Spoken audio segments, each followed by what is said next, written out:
Der Swiss Caravan Salon. Ja, heute am 1. November, da steht er, der Raptor, und das Ganze natürlich in der Spezialausführung mit Dachzelt, allem drum und dran. Wir sind, Ford steht drauf, du bist der Sebastian. Hallo. Geht's dir gut? Geht gut, danke. Ja, ein cooles Auto, die Kids laufen rein mit allem drum und dran. Der Raptor hat es den Leuten angetan, oder? Tatsächlich, nicht nur der Raptor, sondern auch der Umbau. So, Umbau bedeutet, der kommt ja sowieso schon mal mit, einem tollen Fahrwerk, mit Fox und Co. Was habt ihr alles geändert? So, wir haben am Fahrzeug selber, am Fahrwerk nichts geschraubt. Wir haben grundsätzlich den Campingausbau gemacht. Das heißt zum einen, der ganze Umbau ist von Sortimo aus der Schweiz gemacht worden. Wir sprechen hier von 2 Dachzelten. TGM, ein australisches Dachzelt, das wir hier zweimal in der Club-Variante zur Verfügung haben. Zweimal? Das heißt, Ihr wolltet es wirklich wissen, oder? Genau, wir haben hier sämtliche 4 Schlafplätze. So alle Reisenden können somit auch damit übernachten. Ja, da gibt es ja eine richtige Szene für, muss man sagen. Die trifft sich mit Umbauten, mit 270-Grad-Markisen, mit allem drum und dran. Ihr wolltet es jetzt wissen, das bedeutet, Sortimo hat zum Beispiel diesen Dachgepäckträger zur Verfügung gestellt, oder? Ja, korrekt. Man kann es hier in der Front sehen, ist er auch gut beschriftet mit Sortimo Walter Rüegg. Das ist der Lastenträger von Sortimo. Und der eignet sich hier optimal für das Dachzelt. Ja, Zuladung 500 Kilo, da liege ich weit runter, oder? Hier. Ja, wir haben hier eine Dachlast von rund 80 Kilo. Das Dachzelt wiegt 63 Kilo. So, in dynamischen Verfahren halten wir hier alle Regeln ein. Das ist so, ja. Das Fahrzeug selber ist ordentlich höher gelegt, ist hochgeländegängig, muss man sagen, oder? Tatsächlich, ja, das ist so. Innen drin, wir werden auch gleich mal kurz reinschauen. Es hat sich einiges geändert.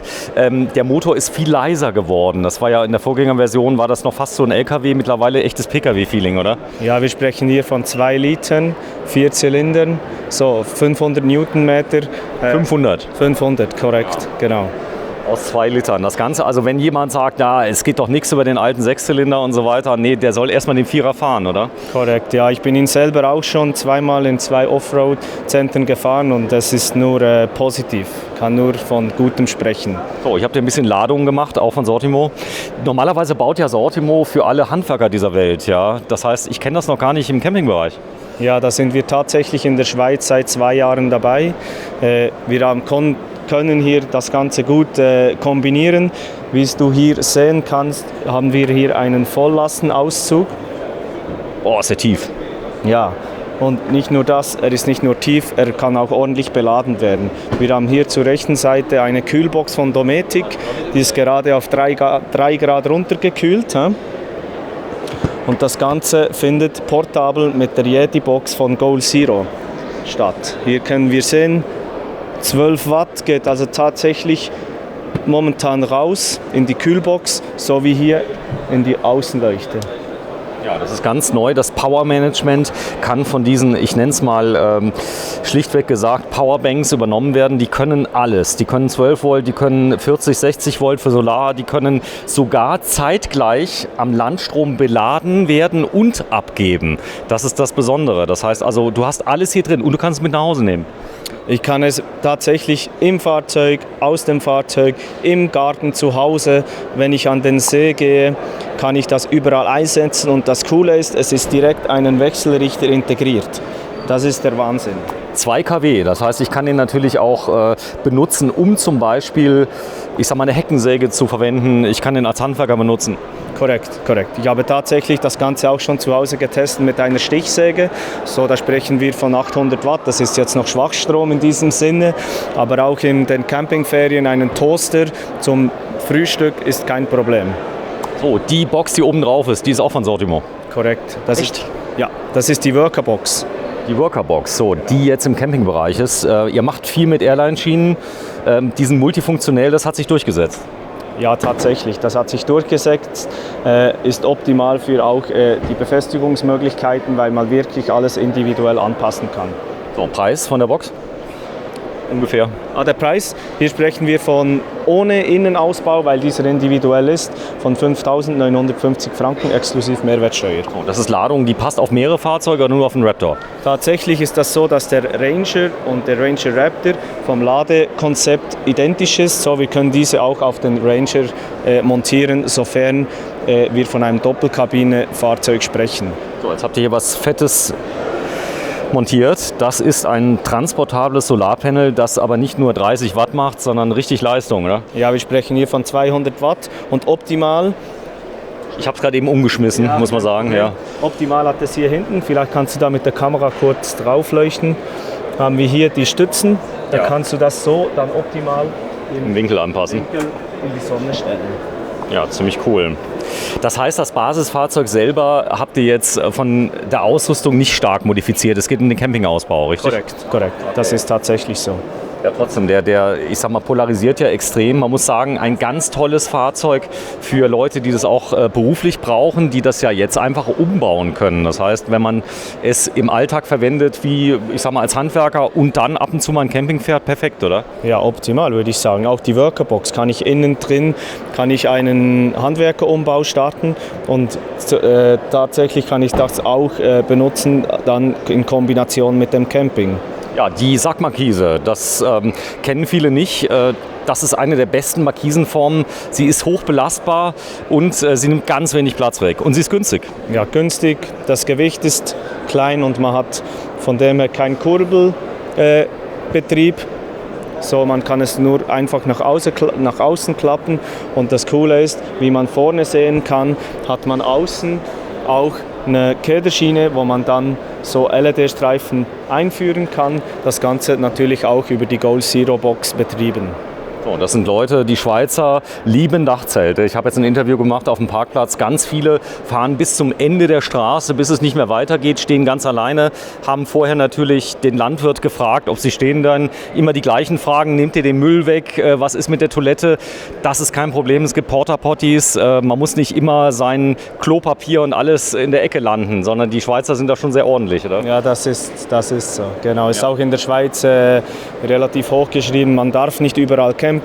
Du hast es angesprochen, immer schön mit dem Landbesitzer das Gespräch suchen, damit man alles ordentlich hinterlässt. Ja, ganz viele Leute, das ist jetzt der Basislistenpreis, 59.930 Schweizer Franken. Dafür kriege ich aber ein ausgewachsenes Hightech-Fahrzeug, das direkt ab Werk modifiziert wurde für höchste Leistungen.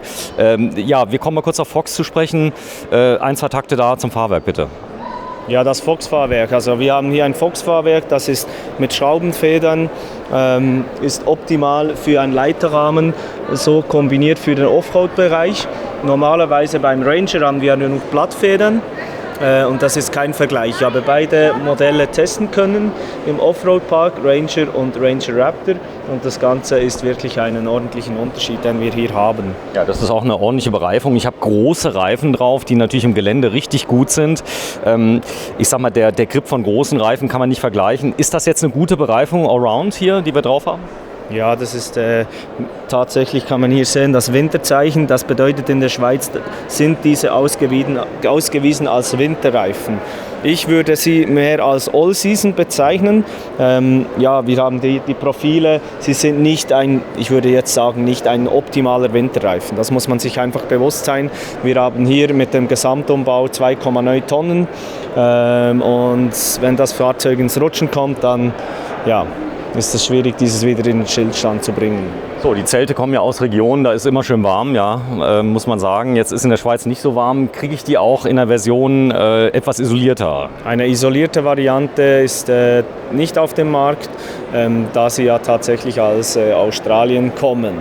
Hey, aber es gibt andere Dachzelte, muss man sagen. Also das ist ja ein Beispiel.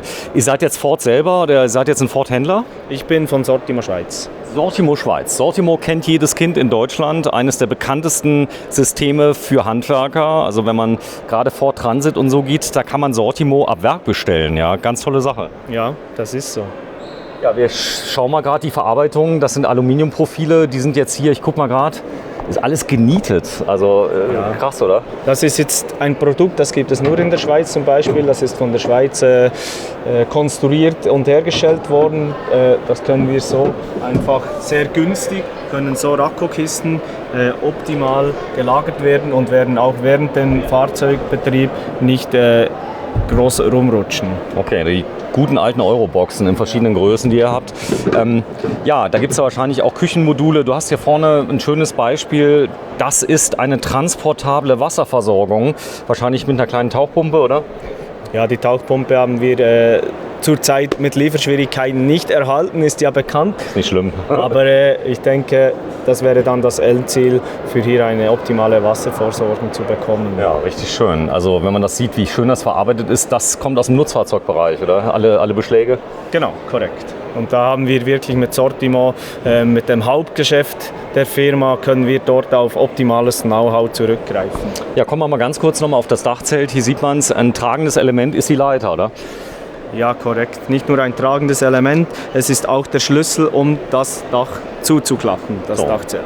Da vorne haben wir es. Aufbau, Umbau 5 Minuten, wenn man es geübt hat.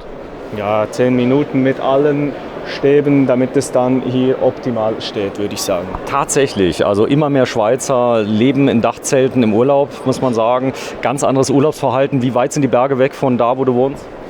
Von mir aus Berge 1 Stunde. 1 Stunde. Das heißt, du bist in 1 Stunde bist du im Paradies. Ja, ich würde sagen, Offroad-Bereich bereits nach 40 Minuten. Gurnigel-Gebiet, Gantrisch-Gebiet ist hier sehr nahe und geeignet. Ja.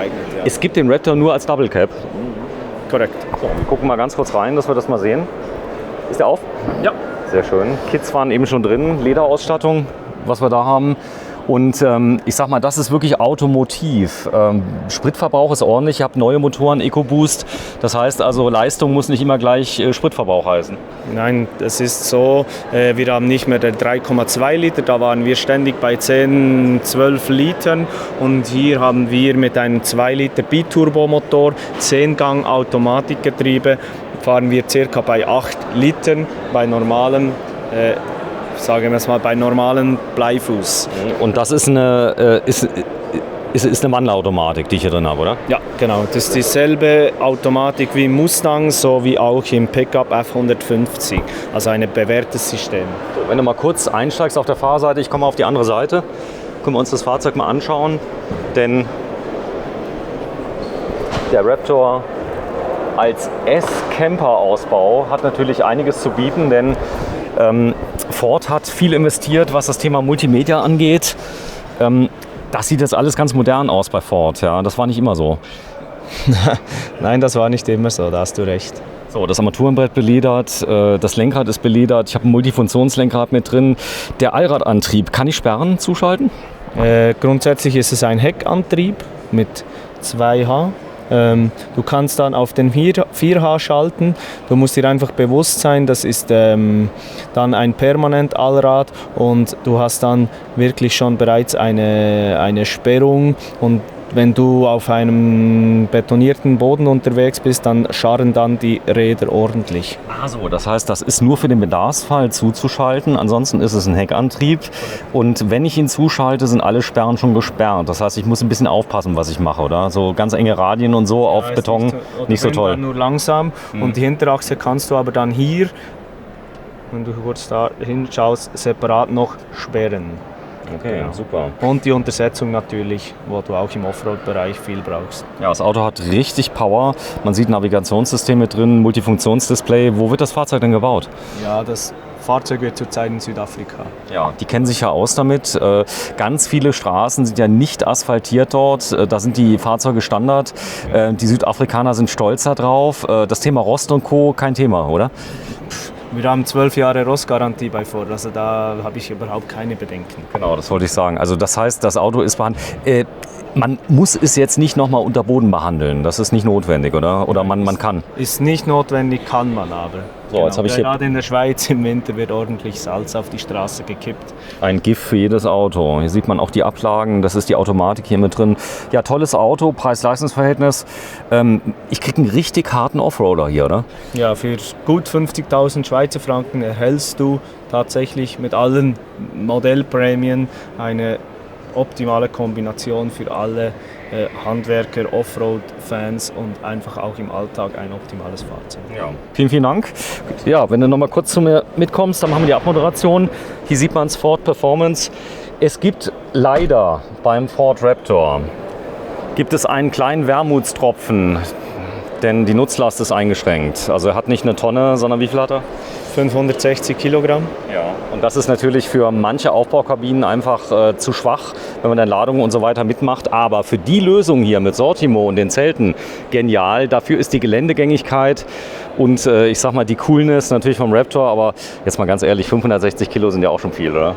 Ist viel und tatsächlich in der Schweiz gibt es zurzeit eine Auflastung, wo wir die Anhängelast auf 3,5 Tonnen auflasten können. 3,5 Tonnen? Korrekt. Also somit sind auch alle, die immer gesagt haben, ja, ich kann den nicht kaufen, weil ich muss mehr als 2,5 Tonnen ziehen können, optimal eine Lösung. Ja, das war nämlich immer das Problem. Das Gesamtzuggewicht ist auch okay, oder? Das wird dann auch mit einer Hinterachsverstärkung aufgelastet. So, da sind wir, der Ford Raptor 2022, 2 Liter EcoBlue 4x4 mit einem Spezialausbau von Sortimo. Und das hast du echt gut gemacht. Also du kennst dich ja wirklich gut aus. Ja, ja tatsächlich habe ich 3 Jahre Ford verkauft, so ich kenne das Produkt sehr gut und bin nun bei Sortimo und kann dort die optimale Performance auf den Tisch legen. Ja, dann brauchen wir jetzt nicht mehr über, ich sag mal, Full LED zu sprechen, das verstehe ich schon selbst.